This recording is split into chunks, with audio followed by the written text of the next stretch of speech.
Vas-y. Alors, ouais, pour l'art, en fait, depuis très longtemps, je me posais la question sur ce qu'est l'art. Et, euh, et j'arrivais pas à mettre des mots dessus.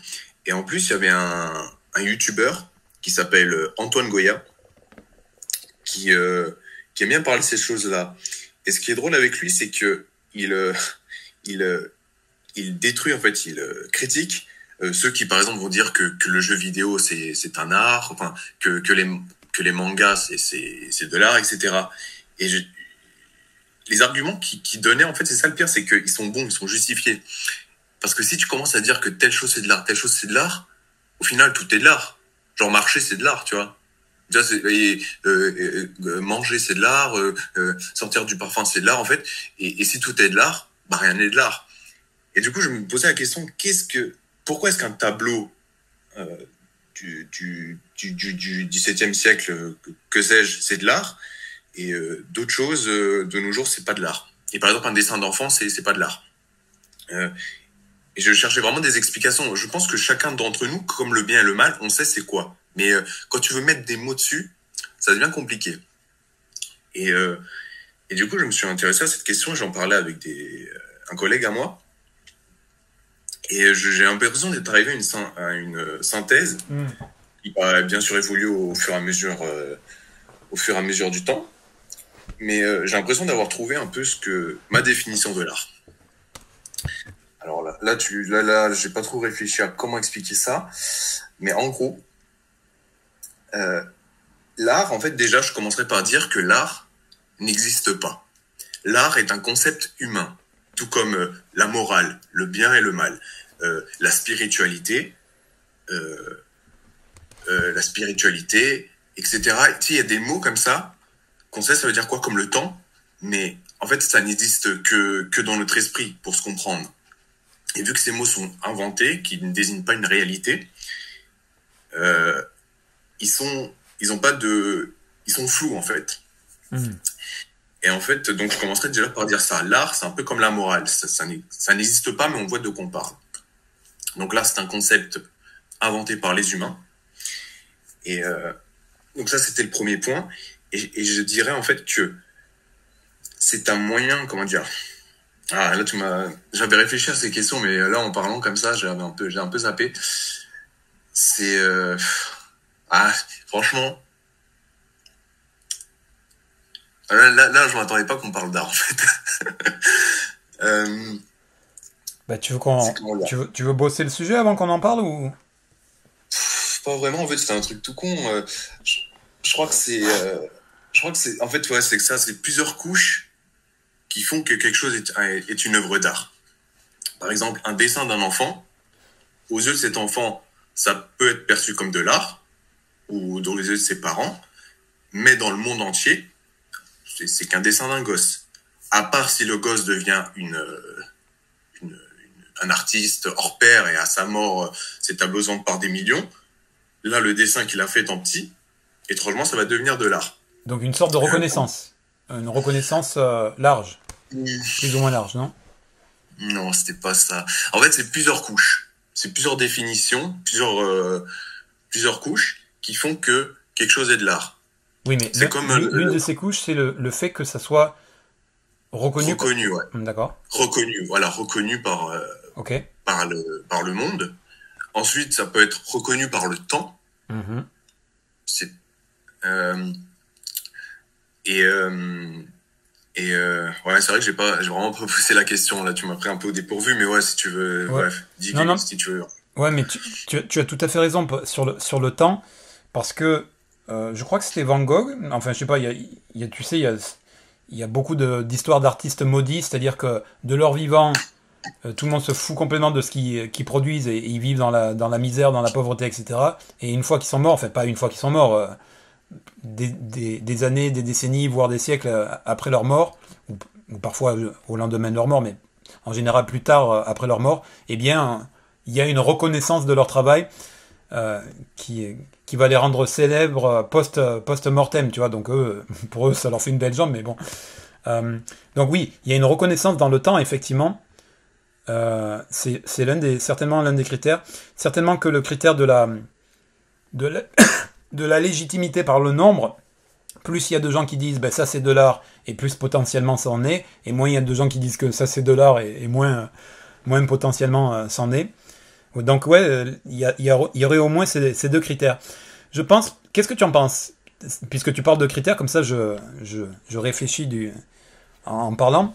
Je pense que peut-être que l'un des critères c'est l'émotion, évidemment. Tu sais, la capacité à créer de l'émotion. Quand tu regardes une œuvre, ou soi-disant une œuvre, une création, si tu restes dubitatif et que tu dis, mais tu vois, voilà quoi, j'aurais pu le faire, ou il n'y a rien, quoi, tu vois, c'est potentiellement pas ou moins de l'art. Et quand, au contraire, il y a c'est un peu le truc de la reconnaissance, mais il y a beaucoup de gens qui s'extasient, qui ont vraiment des émotions sur un tableau, ou sur une mélodie, ou sur une belle danse, ou que sais-je. Là, effectivement, c'est un des critères certainement de l'art, quoi. L'émotion et j'allais dire la transcendance, mais qu'est-ce que je veux dire par là? Enfin, en tout cas, ouais, créer une émotion, une réaction positive ou de curiosité, parce que des fois, c'est pas forcément que positif, mais c'est tu t'interroges, tu te dis, mais qu'est-ce que c'est que ce truc? Et ça te travaille, tu vois, un peu comme ça. Non? Ouais, si, c'est ça. C'est, en fait, comme je t'ai dit, c'est plusieurs couches. T'as l'émotion, t'as la réflexion, t'as le temps. Tu vois, c'est-à-dire que tel auteur ou telle personne va créer un livre, par exemple. Bon, c'est un livre, tout ce qu'il y a de plus simple, mais avec le temps, ça se trouve, il a créé un mouvement de pensée, un courant de pensée, un courant artistique. Et en fait, dans 100 ans, en fait, ça sera considéré comme de l'art. Donc ouais, c'est ce que je voulais dire. Mais ouais, c'est vrai que là, sur le coup, je pensais à plein de choses, tu vois. Il y a encore quelques jours, je me suis dit, ah ouais, l'art, voilà, comme je vois tout ça. Faudrait que je la couche sur papier. Mais voilà, là, j'ai tout m'est sorti de la tête. C'est vraiment dommage. Bon, genre, j'écrirai peut-être en bas en commentaire, mais voilà. Ouais. Et il y avait un truc que les Grecs ont dit. Et en fait, je pense que toi et moi, je pense que ça peut nous définir. C'est-à-dire que nous, on recherche trois choses. Alors, le bien, le beau et la vérité. Attends, ouais, c'est ça. Attends, alors, le bien. Je vais le noter, ça. Ah, ça, c'est vous le noter, ça. c'est tout con, hein. Mais c'est vraiment le truc qui, en fait, définit à chaque personne. Ouais, c'est trop bien. Et, vas-y. Alors, la vérité, moi, je pense que toi et moi, on veut être dans le vrai. Qu'importe les conséquences, enfin, façon de parler, on veut que les choses soient vraies. Malgré tout, on veut que les choses soient bien. Donc, une bonne société, une bonne entente entre les gens, etc. Bon, on peut philosopher des temps, qu'est-ce que ça veut dire bien. Et on veut le beau, c'est-à-dire l'art. Alors, le beau, ça passe aussi, moi, comme je le vois, ça passe aussi ça peut être par la laideur. C'est-à-dire des artistes qui font des tableaux glauques un peu, peuvent susciter l'imaginaire, enfin, un truc morbide, comme les œuvres de Lovecraft. Ouais. C'est incroyablement étrange comme truc, mais t'es fasciné. Ce que le youtubeur Alt236, mon youtubeur préféré, parle, pour moi je trouve ça beau. En fait c'est fascinant. Et du coup voilà, ces trois concepts, vérité, bien et beau. Voilà, c'est les Grecs qui ont parlé de ça. Et au début ça me faisait doucement rigoler, mais en grandissant, je me dis c'est vrai, c'est les trois choses que j'aime discuter en fait, tout simplement. Ouais, j'adore. Toute ma vie, en fait, se concentrer dans ces trois trucs. Tu peux les résumer dans ça. Ah, j'adore. Et tu sais, il me semble qu'on avait un peu abordé ce sujet quand tu me disais qu'à droite, l'esthétique, le beau, le fait de bien se sentir dans la ville, une ville jolie, des bâtiments jolis, tu vois, etc. C'est cette question du beau. Et on pourrait penser que le beau est accessoire, et que c'est que pour les riches, ou que c'est du superflu, etc. Mais en réalité, je pense que une société mature, donc potentiellement vers laquelle on marche et dans laquelle on n'est pas encore, c'est une société qui comprendra l'importance et la place de l'esthétique, du beau, tu vois, dans le quotidien. Et donc, je pense que je suis d'accord avec toi quand tu tenais ces propos. Quand tu marches dans la rue et tu parlais de spiritualité, tu sais, que ça crée une spiritualité, un état d'esprit. Je suis tout à fait d'accord. Il y a cette expression que tu dois connaître, la musique adoucit les mœurs, tu sais. Donc en général, je pense qu'on parle de la musique classique et pas du hard rock ou je sais pas quoi. Mais c'est vrai que voilà, une belle musique, ça va Ça va te mettre dans de bonnes dispositions, dans un état de relaxation. Je parle pas de méditation ou quoi, mais voilà, tu es décontracté, tu te sens bien, etc. Et la même chose avec des beaux bâtiments, avec un joli jardin ou un joli parc, etc.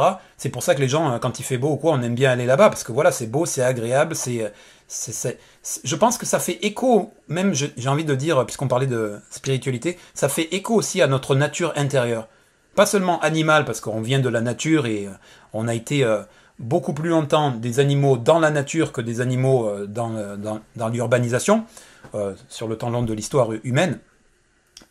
Donc il y a ce rappel de cette condition animale, tu sais, c'est pour ça qu'on est bien dans la nature, mais même pas simplement au niveau terrestre et au niveau spirituel, je pense que la nature, c'est une représentation divine, même si moi je ne crois pas en Dieu, je veux dire, tu vois, c'est les religieux parlent de création, la création de Dieu, tu vois. Donc là c'est de l'art, la création, tu vois. On revient là-dessus.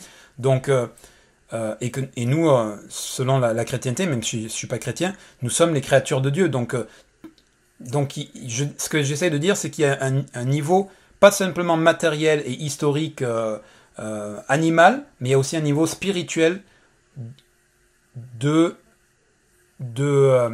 la chimie entre le beau et la nature humaine. La nature humaine a besoin de beau et la nature humaine fleurit, se développe, comment on dit, c'est quoi le terme que je cherche là? Tu vois, devient meilleure dans le beau. Elle est influencée par le beau. Et la laideur va, au contraire, là aujourd'hui, tout est laid, tout doit être pratique, carré, jetable, blablabla. Et ça influence nos mentalités. Et si on prenait conscience de la place de l'esthétique et de l'utilité, justement, de l'esthétique, eh bien, on créerait des conditions de société qui impacteraient positivement nos façons d'être et nos façons de penser. Tout à fait d'accord. Bah, du coup, j'ai noté plein de petites choses. Vas-y. Bah, justement, ce que tu disais par rapport aux bâtiments, etc., tout est neutre, etc. Moi, je pense, dans une certaine mesure, c'est justement aussi cette ouverture au monde, cette universalité, ou du moins ce multiculturalisme, qui étant effectivement utile et intéressant, en fait, justement, c'est ça qui, paradoxalement, détruit l'art traditionnel ou culturel. Uniformise.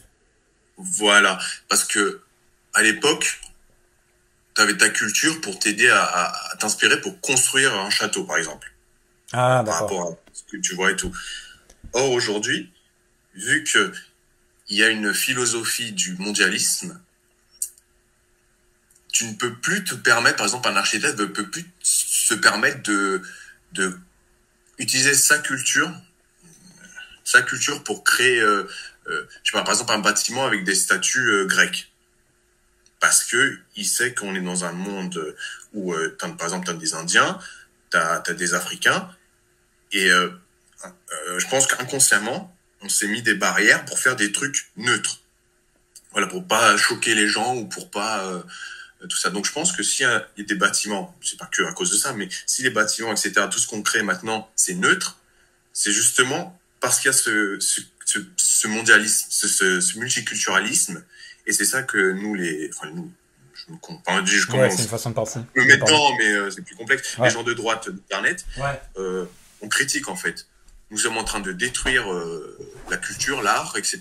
de notre culture pour un universalisme carré en fait. Un truc, même quand tu vas manger au resto chinois, t'as des baguettes de pain. Tu vois, genre, il y a des huîtres. Des huîtres, tu te dis, bon, je sais pas s'ils bouffent des huîtres en Chine, tout ça, mais tu vois, une espèce de uniformité, une hégémonité qui finalement n'est pas si belle que ça, en fait. Alors, il y a des beaux trucs, hein. Je suis content de manger chinois, j'aime bien, ou indien, etc. Mais il y a un mélange qui est en train de se faire. Peut-être c'est un passage transitoire obligatoire. Mais il y a certains passages que j'aime pas. Par exemple, ce côté carré de l'art, je le trouve pas très beau. Voilà. Alors, attends, j'ai mis ça. Ce que tu disais par rapport à la nature, Est-ce que tu ne penses pas que c'est parce que la nature est belle, parce qu'on vit dedans, mais surtout parce que elle a un rapport avec les mathématiques, le nombre d'or, tu sais, les concepts mathématiques, nombre d'or, le pi, etc. Par exemple, un guépard, en fait, ces points, on croit qu'ils sont mis au hasard, mais en fait, ils ont un chemin mathématique. Donc voilà sur ça. Et un autre truc qui me vient par rapport à ma définition de l'art, c'est un peu abstrait, mais je crois que l'art, il commence d'abord par soi. Donc déjà, c'est toi qui considères quelque chose comme de l'art. Ensuite, c'est le groupe. Par exemple, tu peux avoir un groupe, voilà, les métalleux, ils vont considérer un morceau très hardcore, de très artistique, parce que eux, ils ont une culture dans ce milieu-là, qui leur a ramené un cheminement à ce que quand un groupe sort un morceau immonde, on va dire ça comme ça, immonde, eux, ils voient le côté, les clins d'œil, les références, les instruments qui sont utilisés, la mélodie, comment elle est agencée, emboîtée pour être harmonieuse pour eux. Donc l'art, ça se voit à travers les yeux du groupe, et elle se voit aussi à travers les yeux de tous. Donc on va dire la culture populaire, tu vois, tous les gens. Et l'art aussi peut se voir à travers les yeux de ce que j'appelle l'élite. Alors l'élite, c'est-à-dire que c'est un peu exactement ce que je disais, c'est-à-dire que tu as des gens qui sont dans un domaine expert. Voilà, on va dire, je pense au manga, au shonen. Je sais pas si tu connais shonen. Et les shonen, quand tu es expert dans ces domaines-là, on va dire que tu n'es plus surpris par toutes les œuvres qui ressortent. C'est toujours la même chose. Mais de temps en temps, tu vas voir un shonen qui sort des clous classiques. Il va proposer quelque chose d'original. Et là, toi, tu vas être, toi et tous les gens qui sont experts dans ton domaine, ils vont voir le côté artistique utile en fait à cette œuvre, parce que cette œuvre, elle transcende ce qui a été fait précédemment. Finalement, c'est la même chose que le groupe. Donc le groupe, on va dire, c'est l'élite de quelque chose, quoi. De ce que j'ai dit tout à l'heure sur la métal. Ah ouais. Tu vois, voilà. Donc à un moment, tu deviens élite dans un domaine, et tu reconnais avec d'autres personnes, et tu reconnais quand des choses sortent avec tes yeux d'expert, ce qui est artistiquement nouveau, intéressant par rapport à tout ce qui se fait. Parce qu'il y a toujours ceux qui copient et ceux qui innovent. Dans le monde de la BD, t'as toujours des gens qui font la même chose, qui racontent des histoires classiques, mais t'as des BD où le mec il va te faire sortir, tu vas rien comprendre à ce que tu lis, parce que le mec il a trouvé une manière de raconter par l'image, mais si t'es pas initié à ça, tu comprends pas. Il y a un youtubeur qui s'appelle le Fils de Bulle, et lui il parle très bien de ça, des choses, des BD qui innovent, qui utilisent la BD pour innover d'autres perspectives. Voilà, je finirai sur ça. Ouais, très intéressant. Tu me poses la question des mathématiques, du nombre d'or, etc. dans la nature. Oui, certainement que ça a une réalité, un impact, même si on n'en a pas nécessairement conscience, parce que je pense que toi et moi, quand on regarde la nature, on voit une belle fleur sans se dire quelle est la formule mathématique derrière cette fleur. Mais les gens qui prennent de la DMT, je sais pas si tu en as entendu parler, la DMT... De la quoi? De la drogue? Ouais, DMT ça s'appelle. Ouais. Ce sont des psychédéliques. Alors c'est un type de drogue, mais pas du tout cocaïne ou héroïne ou crack ou machin, c'est autre chose.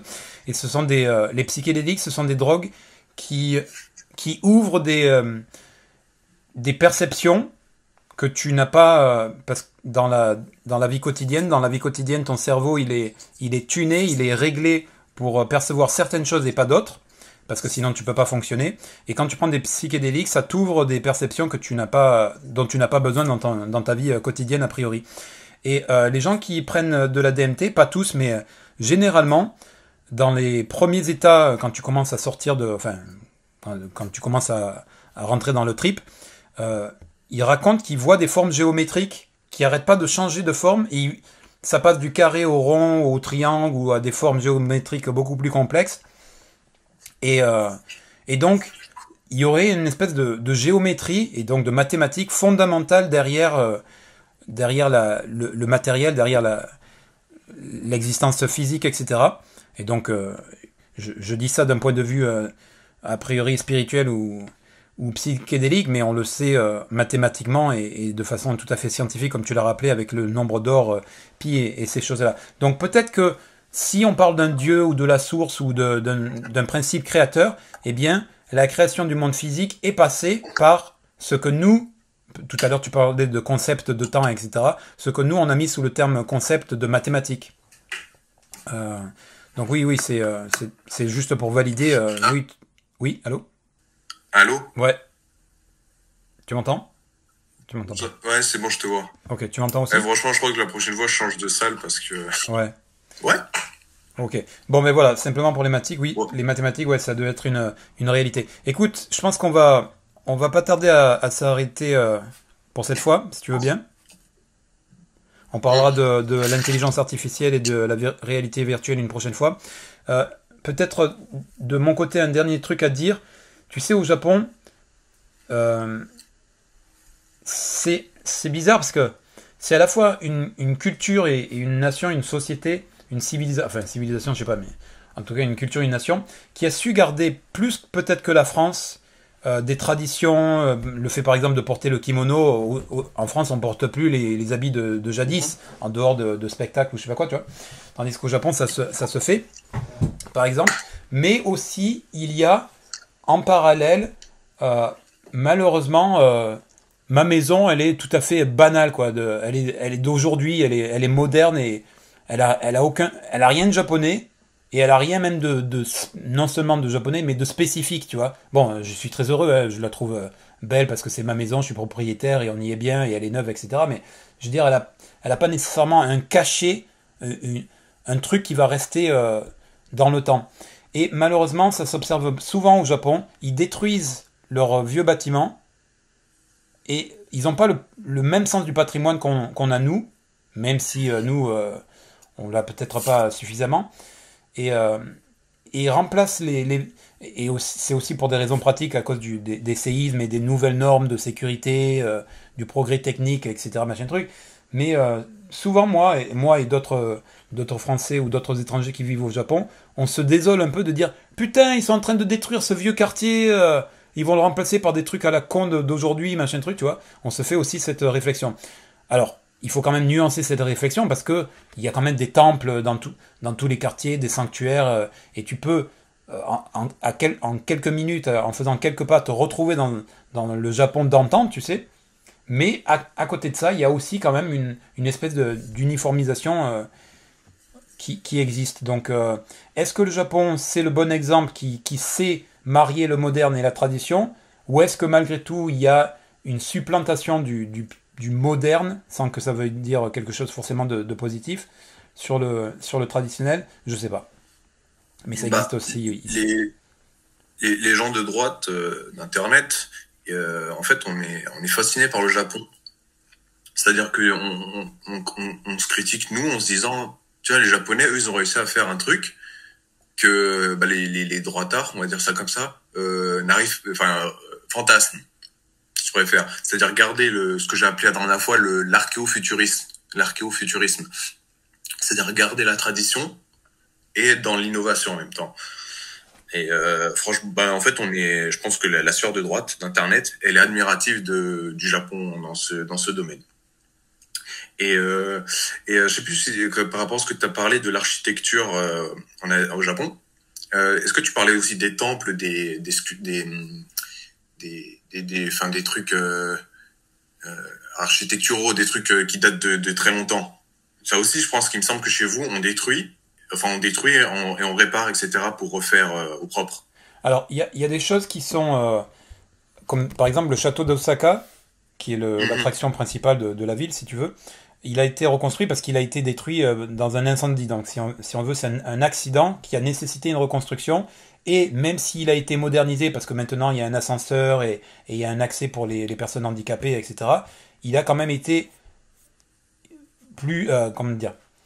principalement reconstruit sur le modèle de l'époque. Donc on essaye quand même de conserver.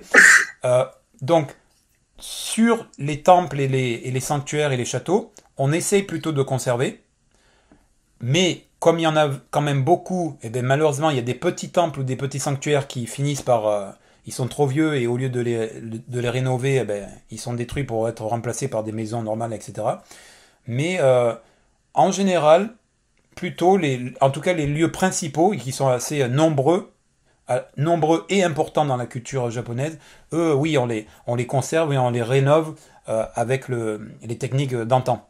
Il y a une continuité des vieilles techniques qui n'ont plus d'utilité aujourd'hui parce que avec un marteau ou avec un marteau piqueur ou avec des outils modernes, ça va 10 fois plus vite, mais on préfère le faire à l'ancienne, tu vois, donc ça c'est bien quoi. Mhm. Mhm.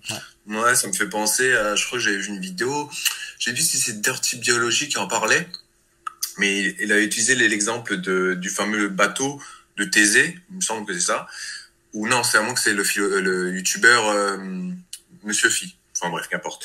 Le bateau de Thésée, je sais pas si tu te rappelles cette histoire, c'est un bateau qui part d'un port et sur le chemin en fait, bah, il s'abîme.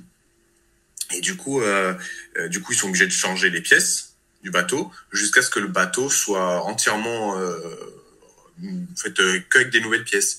Et lorsqu'il arrive à destination, techniquement, le bateau il a changé. Et la question c'est est-ce que c'est le même bateau qui est parti à l'aller qu'au retour? Et du coup, c'est un truc philosophique où est-ce que si tu changes un bâtiment, etc., ou quelque chose, est-ce que c'est toujours le même bâtiment ou la même personne? Et c'est un peu intéressant, c'est deux visions philosophiques en fait. Ceux qui disent non, tu vas leur demander pourquoi, et ceux qui disent oui, tu vas leur demander pourquoi. Et c'est un peu, tu vois, c'est exactement ce que tu parlais tout à l'heure avec, je sais plus quoi, le droit naturel de ceux qui pensent que ça existe et ceux qui pensent que ça n'existe pas. Je pense que c'est ce genre de réponse, c'est un axiome qui définit ce que pense la personne au fond d'elle-même. Tout à fait. Mais oui, mais tu as tout à fait raison. Et dans nos conversations, toi et moi, et dans les conversations que j'ai avec d'autres personnes qui partagent tes idées ou quoi, tu vois, j'ai l'impression véritablement de voir, je vais le dire de cette formule-là, un câblage mental différent, tu vois.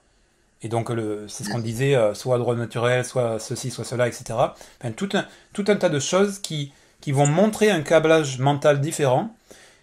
Et je m'arrachais un peu les cheveux l'autre jour en me disant, mais putain, mais par la raison, j'arrive pas à faire comprendre les choses, tu vois.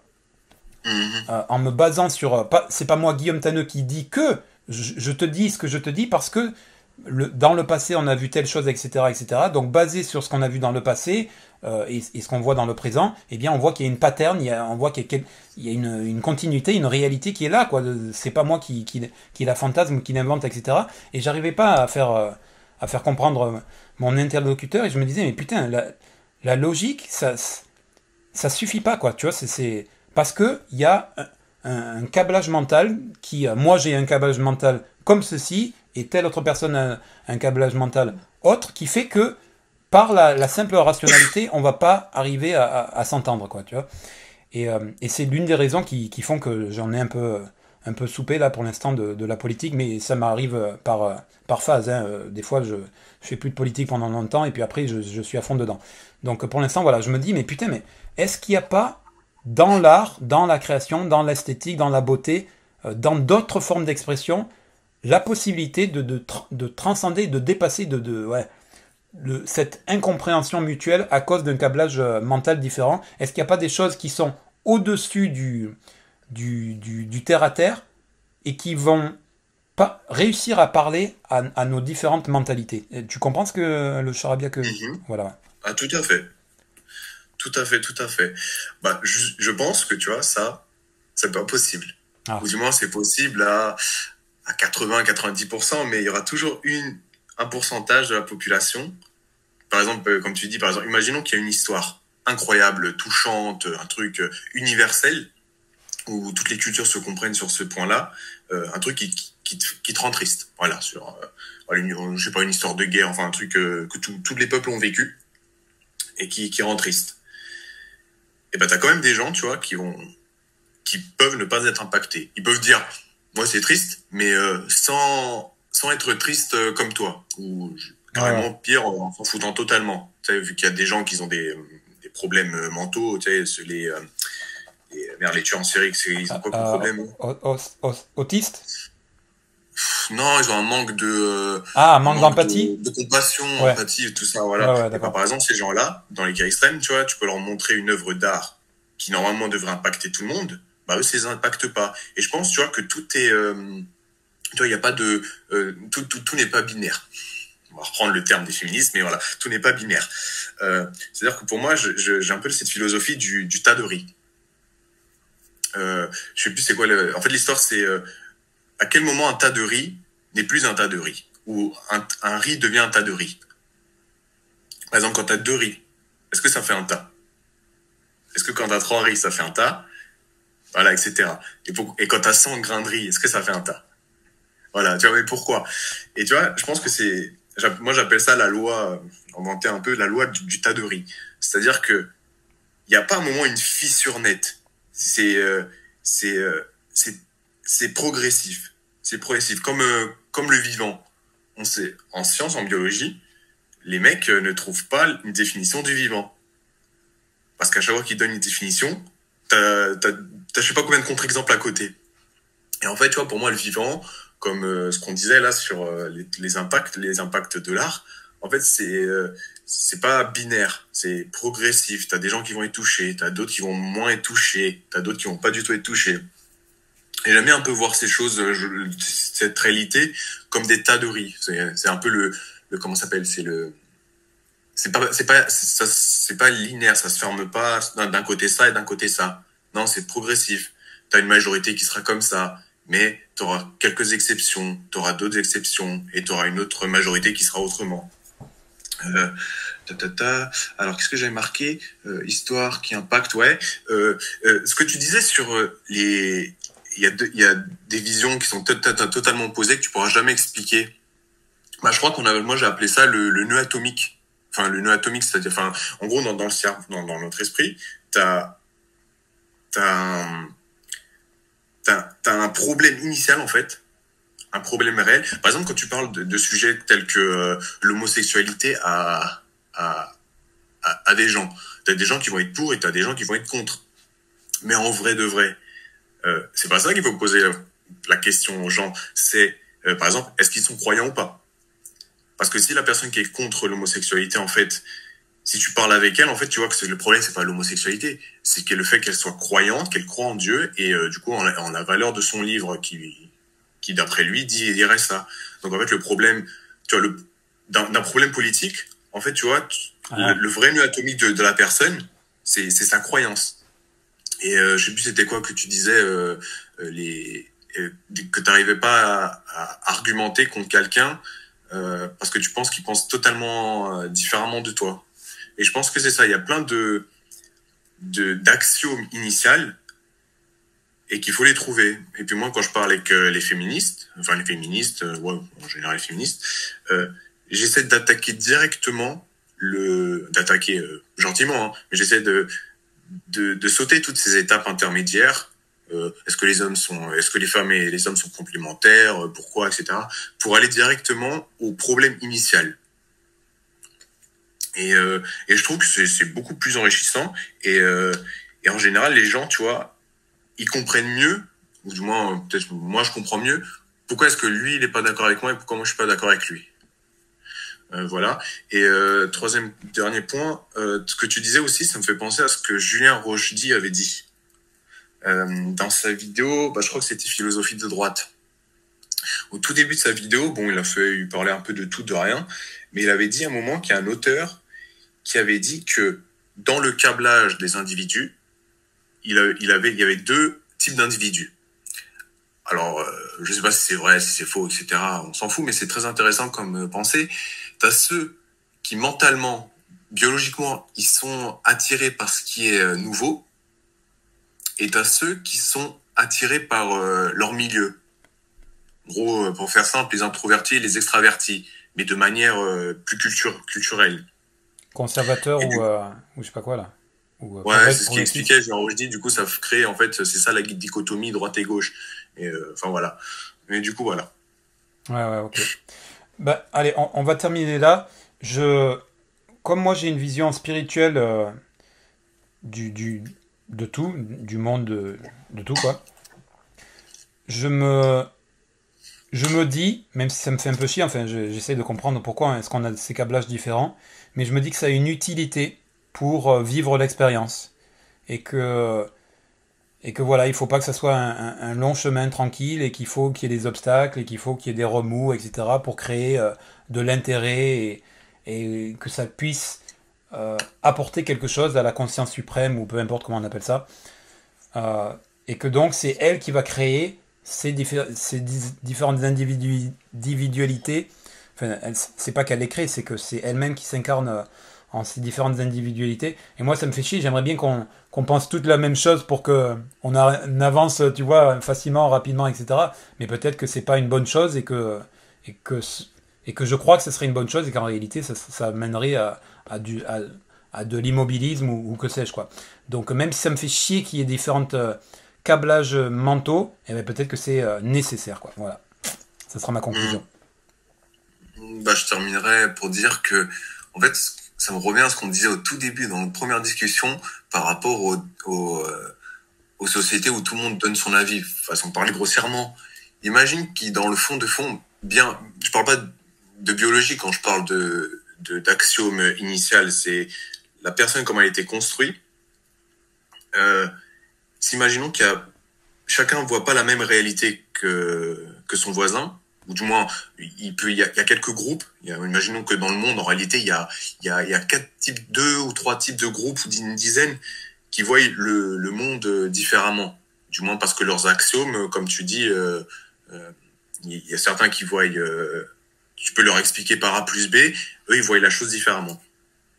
Comment tu pourrais maintenant arriver, tu vois, à faire une société où tout le monde donne son avis, enfin, une société démocratique, si en réalité il existe quelques visions totalement différentes. C'est-à-dire pendant un débat, en fait, même s'ils s'admirent et s'apprécient, ils seront jamais d'accord sur des sujets. Ben, là, si, c'est un peu ce que tu disais tout à l'heure, quand tu discutes avec des woke ou des féministes ou je sais pas quoi, si il y a une authenticité dans le débat, dans la discussion. C'est-à-dire, c'est pas je vais te prouver par A plus B que j'ai raison et j'en ai rien à foutre de ce que tu vas dire, etc. Mais je vais écouter tes arguments, je vais les critiquer, c'est-à-dire les évaluer, tu sais, pour savoir si effectivement ils sont valables ou pas, dans quelle mesure ils sont valables, etc. etc. Donc s'il y a une authenticité, si dès le départ de la conversation, on essaye de trouver la vérité, etc., et pas de prouver que c'est moi que j'ai raison et je m'en bats les couilles, euh, donc dans la démocratie, le présupposé, comment dire, l'idée de base, c'est de dire, ok, c'est la majorité qui va décider qui va décider, d'accord. Donc, si moi je sais que j'ai raison, mais je me retrouve à un moment donné dans la minorité, tant pis, j'accepte dès le départ ce principe, même si je serais désavantagé euh, à à telle époque ou sur tel sujet, tu vois. Parce que si tu n'acceptes pas cette idée que c'est la majorité qui a raison, entre guillemets, tu vois, ou pas qui a raison, mais qui a la décision plutôt, eh bien, effectivement, tu peux pas faire de démocratie. Parce que comment.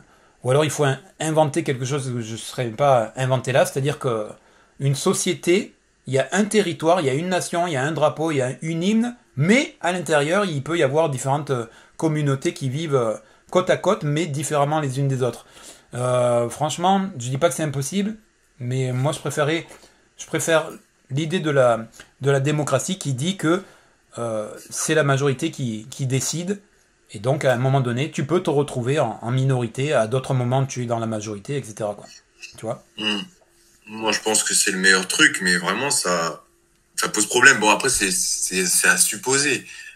Mais c'est vrai que si on arrive biologiquement ou scientifiquement, ou peut-être même philosophiquement, à montrer qu'il existe, allez, imaginons simplifions, deux visions du monde qui ne peuvent pas être prouvées scientifiquement, deux visions du monde, et que de ces deux visions découle toute une différence, tout un panoplie de différences. Je sais pas si la démocratie comme on l'envisage ne devrait peut-être pas, je sais pas, muter. Bon, après ça c'est approuvé scientifiquement, etc. Enfin, avoir la preuve, parce que on peut mettre que des hypothèses. C'est comme moi quand je parle avec les féministes, soit tu crois que initialement, on va dire que l'homme et femme peuvent être pareils, même s'ils n'ont pas le même corps, ils peuvent être pareils, vivre ensemble tout en étant pareils, s'habiller pareil, etc. Et moi, je pense qu'à l'inverse, c'est pas possible, et c'est même si c'est possible, c'est pas souhaitable. Parce que il doit y avoir une complémentarité, il doit y avoir une attirance envers le masculinité, il doit y avoir une attirance envers la féminité, et inversement. Si les deux sont pareils, cette attirance, elle chute drastiquement. Voilà, moi je pense en ça, mais t'as des féministes en parlant, en fait, elles pensent qu'au fond d'elles-mêmes, une société où les codes sont pareils, qu'il n'y a pas de masculin et pas de féminin, est possible. Et là, prouver ça scientifiquement, je sais pas si c'est possible. C'est une vision. Moi, je pense que c'est possible, mais c'est ce que tu as dit. Est-ce que c'est souhaitable? C'est pas parce que c'est possible que c'est souhaitable, quoi. Ouais. Bon, en tout cas, je pense qu'on va finir là, si tu veux. Ouais. Ah, ben, attends, ce que tu viens de dire, ça me. J'ai fait J'ai fait une vidéo qui s'appelle. Comment ça s'appelle? Théorie politique 1. Je crois que j'en ai fait 2 de vidéos théorie politique. Basiquement, c'est. Je pense que, si tu veux, je simplifie. On s'en fout si les termes ils sont justes ou pas. Mais il y a une minorité de droite, il y a une minorité de gauche, et il y a une minorité de neutres ou d'indécis, tu vois. Et selon les circonstances, eh bien, la majorité, qui est le plus grand nombre, va plutôt être attirée du côté de droite ou plutôt être attirée du côté de gauche, et qui donc va colorer la société de telle ou telle façon. Donc je pense qu'il y a au moins 2 câblages, voire peut-être même 3 câblages. Un câblage de droite, pour vraiment, je simplifie à fond là, un câblage de droite et un câblage de gauche, et qui fait que nous, on a nos convictions, on a notre vision du monde, notre vérité, et on n'en démordra pas. Et il y a une espèce de 3e câblage qui, lui, est beaucoup plus malléable, et par rapport à des circonstances, ou à un beau parleur, ou à tout un tas de facteurs, eh bien, va plutôt pencher à la fois d'un côté ou d'un autre, qui va faire jouer une espèce de balance, et peut-être que c'est ça la bonne chose, tu vois. Et toi, d'ailleurs, c'est on revient à ce que tu disais au départ, c'est-à-dire que la droite et la gauche sont complémentaires. Moi, je le pense pas, mais à la limite, c'est toi qui as raison, tu vois. Et que voilà, il y a comment dire, un aimant, c'est pas du tout le terme que je cherche, mais un pôle de gauche et un pôle de droite, et comme il y a une majorité, en fonction des problèmes, voilà, tu vois, qui va équilibrer, qui va balancer, la société, quoi. Voilà. C'est vrai que tout ça c'est théorique, mais c'est vrai que tout ça c'est théorique, mais de toute façon on va pas faire des hypothèses sur ces théories. On peut pas savoir en fait grand chose si c'est vrai, tu vois, s'il y a une vérité qui est vraiment universelle, et qu'en fait avec l'argument qu'il faut, on arrivera à convaincre tout le monde, tu vois. Moi, à force de parler, franchement, après, parler avec des gens, des fois, je me dis, les mecs, ils sont tellement différents. Mais après, c'est peut-être la croyance aussi. C'est vrai que la croyance, la religion, tout ça, ça rajoute un poids énorme. Moi, quand j'étais religieux, j'avais une vision des choses. Après, il y a aussi avec le fait de grandir.